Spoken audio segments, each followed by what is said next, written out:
games require primetime coaches.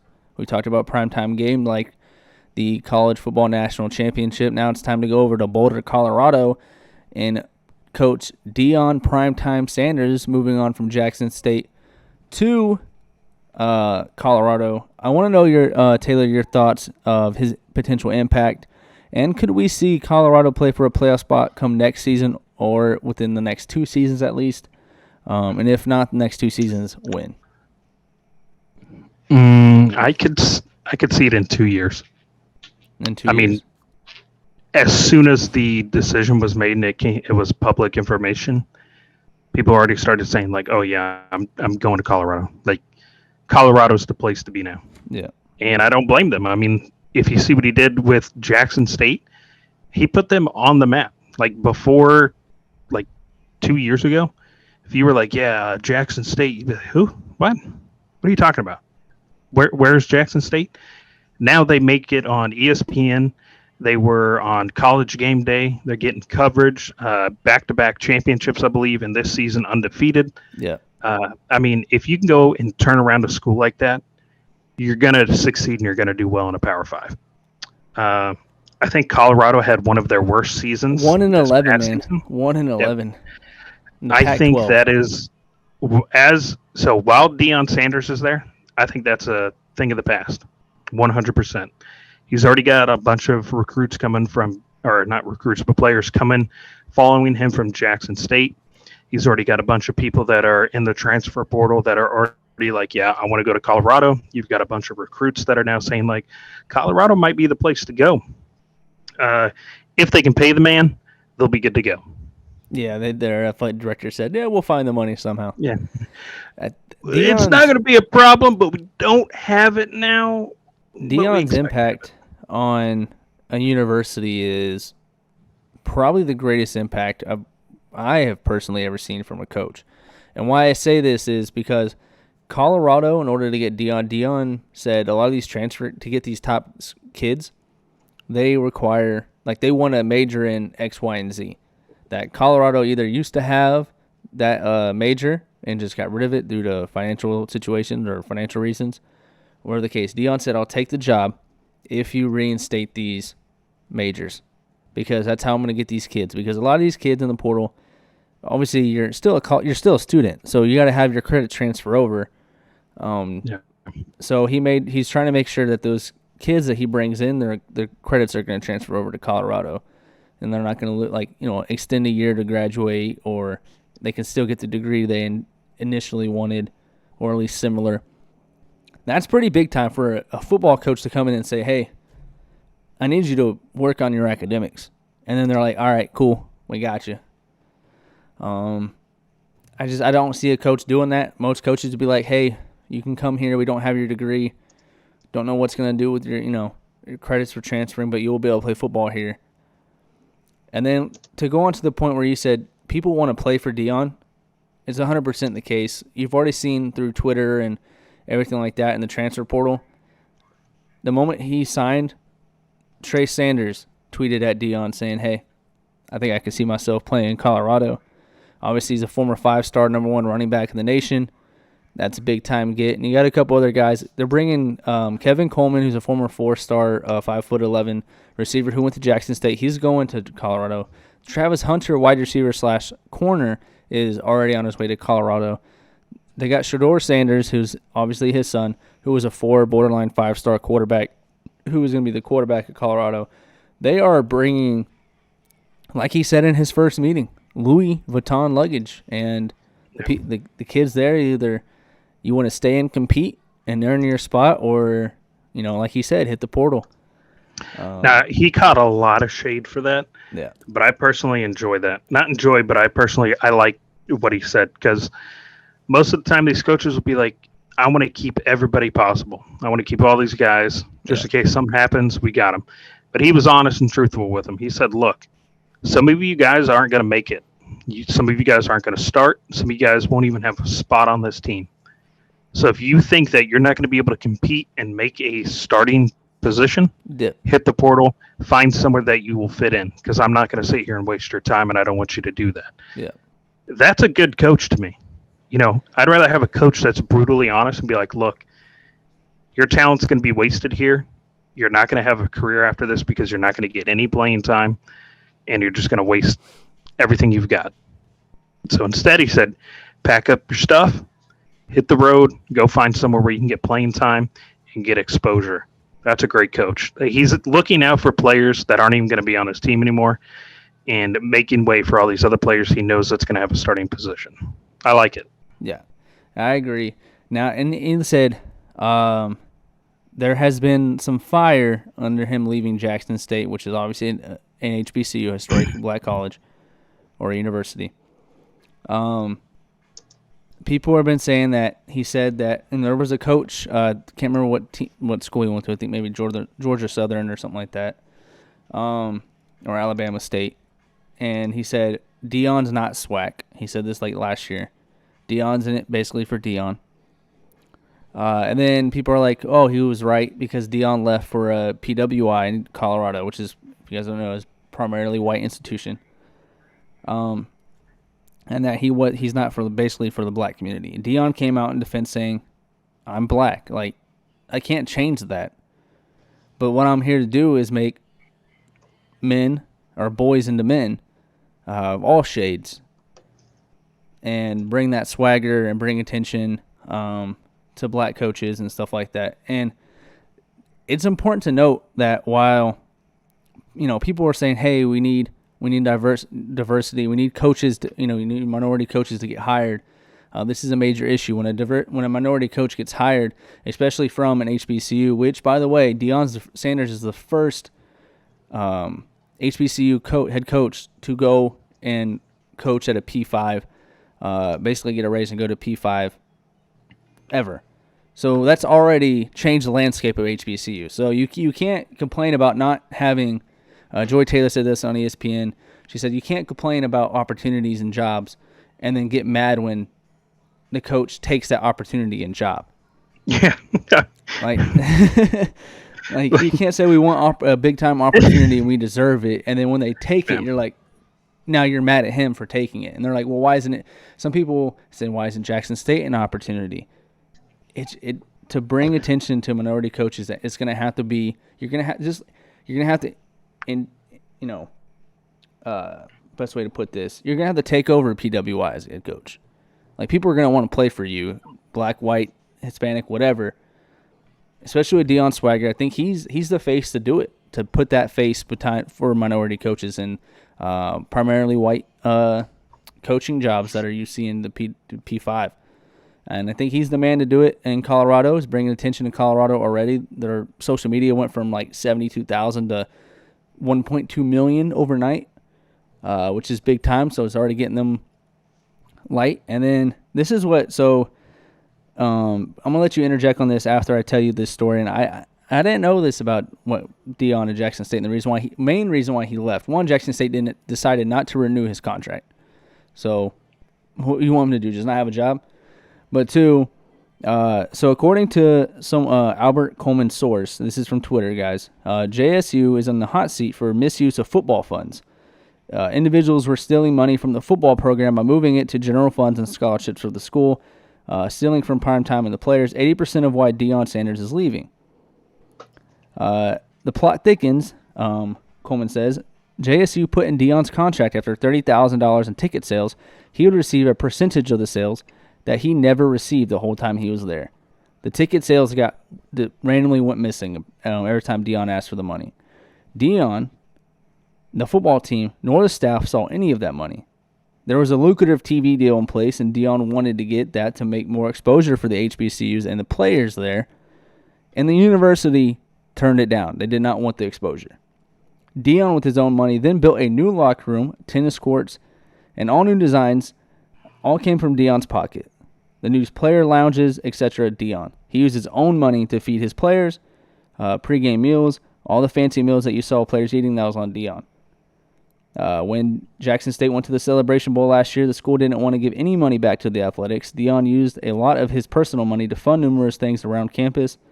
The university did not help. The president wanted his name in the headlines as much as Deion. Deion wanted to coach the Celebration Bowl this year, Jackson State.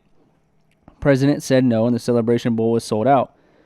And again, he did not get any of the money. Deion didn't get any of the money. A last-minute offer was made for $1 million for Deion to stay at Jackson State, but he had to pay his staff out of that. So out of that $1 million, he had to go pay the rest of his staff out of that.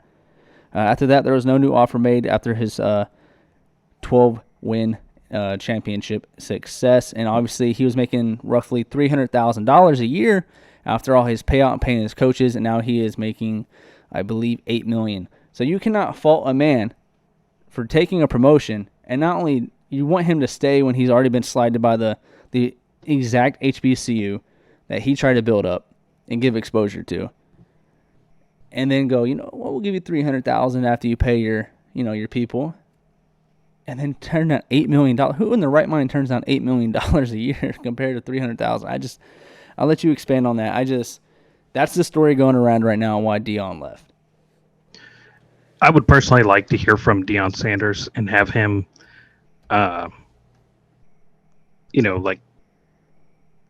solidify that those statements are true. Because if it is, then it's absurd that school was withholding money. Because he's such a good dude. I don't think he's going to want to hurt the players at Jackson State and hurt that program. Yeah. Well, I get that, but this is essentially stealing from the players, stealing from the coaches, stealing from the program, stealing from the fans. If you're promising a head coach who has brought you back-to-back championships, TV time, a new locker room, a new lounge, feeding the players, getting fans back in the stadium, bringing in 5-star recruits, that's theft at that point, because you said, look, I'm going to give you X amount of money for you to do all these things. Well, Deion Sanders went out and did all those things, but Jackson State and their athletic department, whatever, did not own up to their end. They didn't come through with the money, and that's absurd, and it needs to be dealt with in the appropriate manner. I understand not wanting to hurt the kids, but what they're doing is hurting them more, because now, guess what? They don't have Deion Sanders. Yeah. Now they're not going to have the exposure that they had. Now that all this funding is suddenly disappearing, they're not going to get the players that they once had. That's of the past now.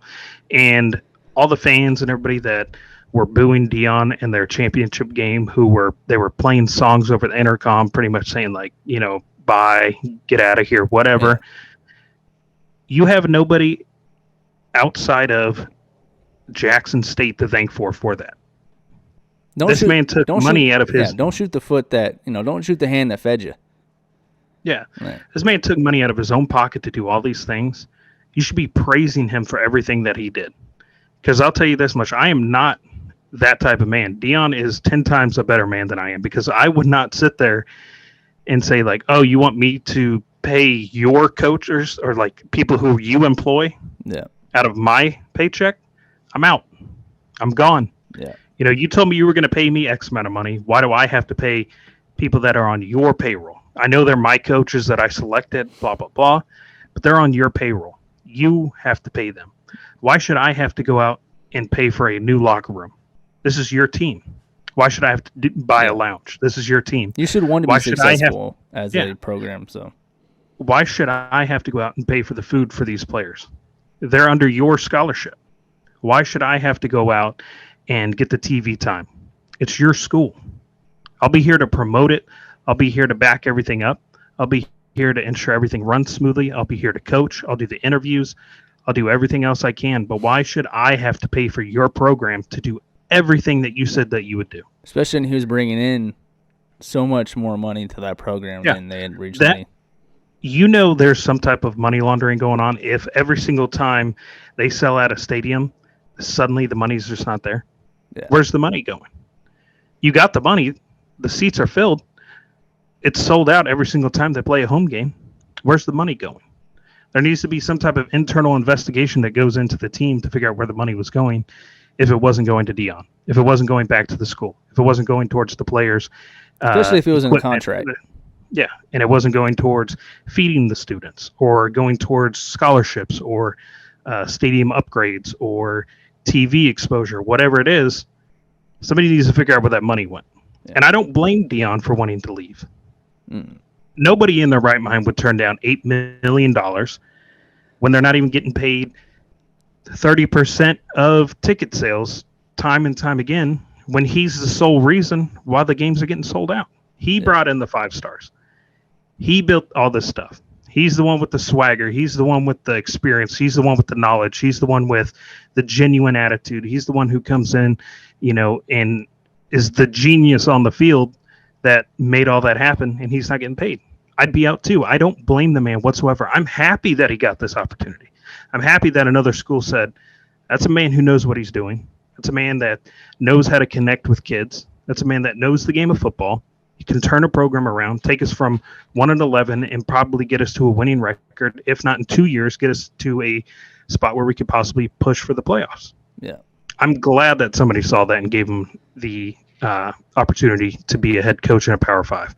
I hope he succeeds, and I hope everybody at Jackson State, the hate that they have for him suddenly because he left for a better opportunity, I hope that becomes like gratitude for what he gave you and the exposure he gave that school. I hope they take that and then they're proud of what he's able to do now. That's my take on it. Yeah, and not only is Deion going to impact the players at Colorado like he did at Jackson State, not only is he going to impact the university itself, Boulder, Colorado, if we're going to talk about race, Boulder, Colorado has been known not to be the most accepting of, racially accepting kind of, town, cities. So for them to embrace a black coach with open arms, there is a chance that with, because schools do community outreach and stuff like that, there's a chance that for some of the, and I don't know Boulder, Colorado, so I'm not going to sit here on the show and say Boulder, Colorado is a racist town or anything. I am just going off what I've heard from the grapevine. Some people in Boulder, Colorado saying, hey, this is not the most racially accepting town, but there's a chance for him to not only impact the players in the school, but the entire community. So this, to me, is a massive W. And a bigger impact than people can understand. Yeah, if he's able to go in there, into what I would call, if this is true, a hostile environment, and be able to change the minds and the hearts of a community that might be labeled as racist, that's the biggest win of all, is being able to go in there and change the culture that was once hateful and now bring it into a loving community and accepting community, and then also create a top team in college football. That would be a win all around. So hopefully that's what happens. Hopefully the rumors are not true about that town, because if it is, it's disgusting. And I personally, if I knew about that and I was Deion Sanders, I wouldn't take that job. Again, all rumors, guys listening at home and watching, we're not going to label Boulder, Colorado racist. Or I'm not saying they're a sundown town. I'm not saying any of that. This is just from the Twitter sphere and rumors. All right, so take it with a grain of salt. But again, we are saying if that is true, this is a major W for Deion. Yes. In that community. Now, that raises my question for the rest of the HBCUs. What impact does him leaving and him just going to an HBCU, how does this entire couple years that Deion's been there and now his departure, how does that impact the future of HBCUs? That's the question. How does it impact the future of HBCUs? Unfortunately, honestly, it's probably going to negatively impact HBCUs if the financial side of things is true. Because now people are going to say, well, why would I want to go coach at a HBCU school if I'm not going to get paid?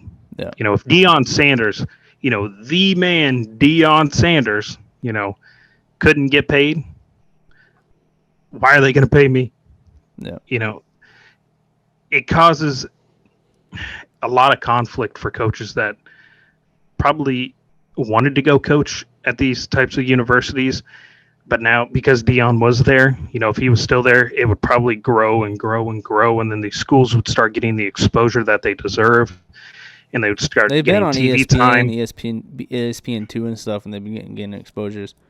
Yeah. That But way. now I think that with everything that's coming out, the way that they've handled his departure, I think it negatively impacts it. But that's no fault to Deion Sanders whatsoever. In my opinion, it should boost HBCUs, but it won't because of everything that's coming out. Because now our coaches are going to be like, I don't want to go there. I'm not going to get paid. When I leave, I'm going to get booed.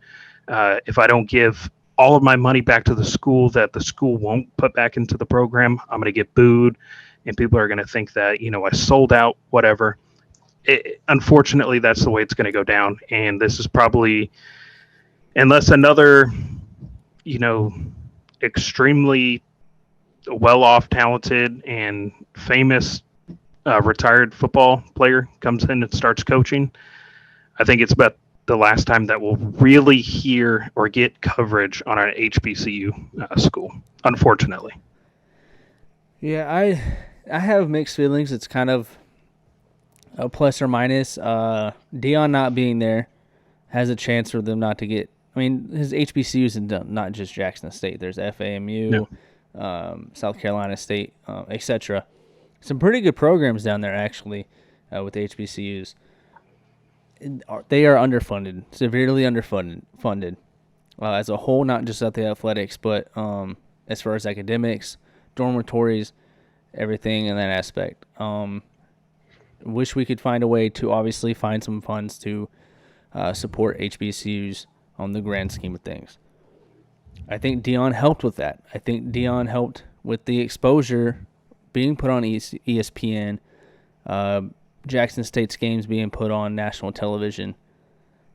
I mean, people who never watched an HBCU game saw their band, like not only saw them play, but saw the band, and we're like, "Yo, these bands are, these bands are pretty lit." So I think it positively impacted them in that sense of getting that exposure. Now, what they do with that exposure, we see what Jackson State potentially has. Again, potentially, I don't know that guy's source, so I'm not gonna throw Jackson State completely under the bus.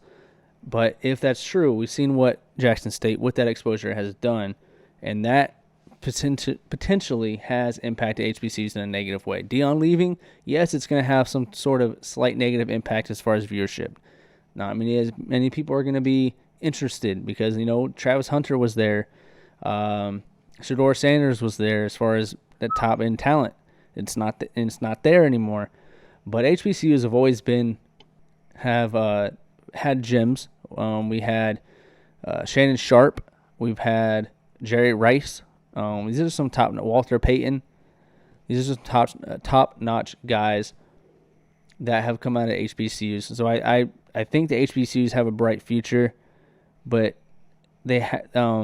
as far as big-time coaches coming in, they have to be careful because if they really did bite Deion's hand when Deion was feeding them, it's not a good look. And like you said, it's not going to be.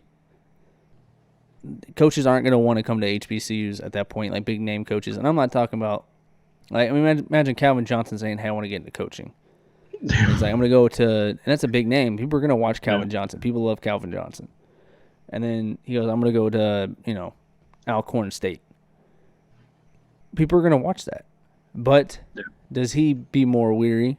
Do coaches be more worried because of the situation with Deion and Jackson State and how that's being handled? I'm not saying that Alcorn State would or any of these other colleges would handle like Jackson State's handling it, but it just makes you take a second guess. Right? You'd rather take an assistant job in a P5 or a head coaching job in HBCU divisions. It's just, at this point, I think it's a toss-up now. Before it was like, oh, Deion left in it. Deion did leave HBCUs in a better place. So anyone saying he did not is lying to themselves. I didn't watch no Jackson State games or anything like that. And I found myself tuning in and being like, wow, man, this is a fun team to watch. So Deion definitely made an impact. Where HBCUs go, I think we shall see. Like you said, I think negatively. At the end of the day, I think it's going to be negative as far as his departure, and if this is true and how they handle the situation. Agreed.